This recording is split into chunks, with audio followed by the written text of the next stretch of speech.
Be be Sakina السلام اللہ علیہ کرو یہ جی سونے کے دروازہ.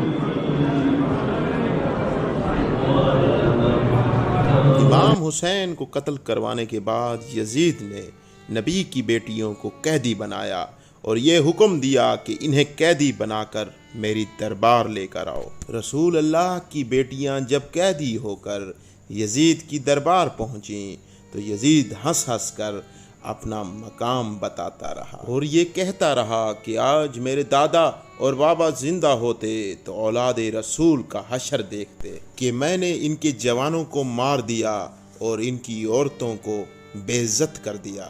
امام سجاد کے خطبے کے بعد جب سوئے ہوئے لوگوں کے ضمیر جاگنے لگے تو یزید نے یہ کہا کہ رسول اللہ کے خاندان کو قید میں ڈال دو. تو پھر رسول خدا کی بیٹیاں نواسیاں امام سجاد کے ساتھ غریب و بے وارث کی طرح قید میں رہنے لگی. اسی طرح دن گزرتے گئے. ان بے وارث بیویوں میں ایک چھوٹی سی بچی بھی تھی جسے تاریخ نے سکینہ بنت حسین لکھا. وہ اپنے بابا کے سینے پر سویا کرتی تھی. وہ بابا کو بہت یاد کیا کرتی تھی.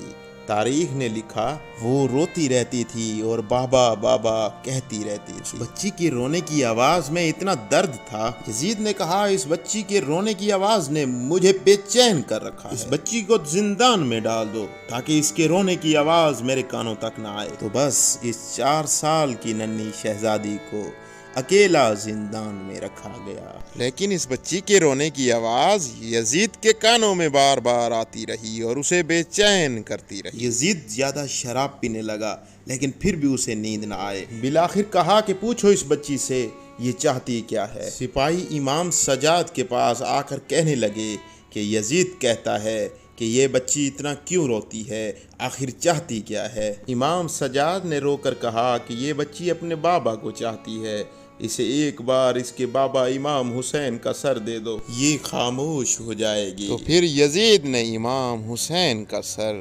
زندان میں بھجوایا. جیسے ہی بی بی سکینہ نے اپنے بابا کا کٹا ہوا سر دیکھا وہ زار و قطار رونے لگی اور کہنے لگی بابا مجھے آپ کے بنا نیند نہیں آتی. آپ کے بعد مجھے شمر تماچے مارتا رہا بابا. آپ کے بعد کوئی مجھے تازیانے مارتا رہا بابا.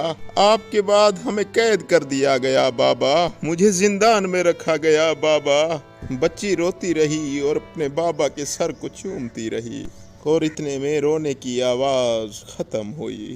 امام سجاد نے انا للہ و انا الیہ راجعون کہا. امام سجاد نے بی بی زینب سے کہا جاؤ اماں بی بی سکینہ کو دیکھو اور سپاہیوں سے کہا کہ ہمیں 3 دن کا پانی اکٹھے دیا جائے تاکہ میں اپنی بہن سکینہ کو غسل دے سکوں. اس زندان کے اندھیرے میں اس 4 سالہ بچی کو غسل دینے کا ارادہ کیا. بس امام سجاد نے اس قید خانے میں اس معصوم بچی کو دفنا دیا.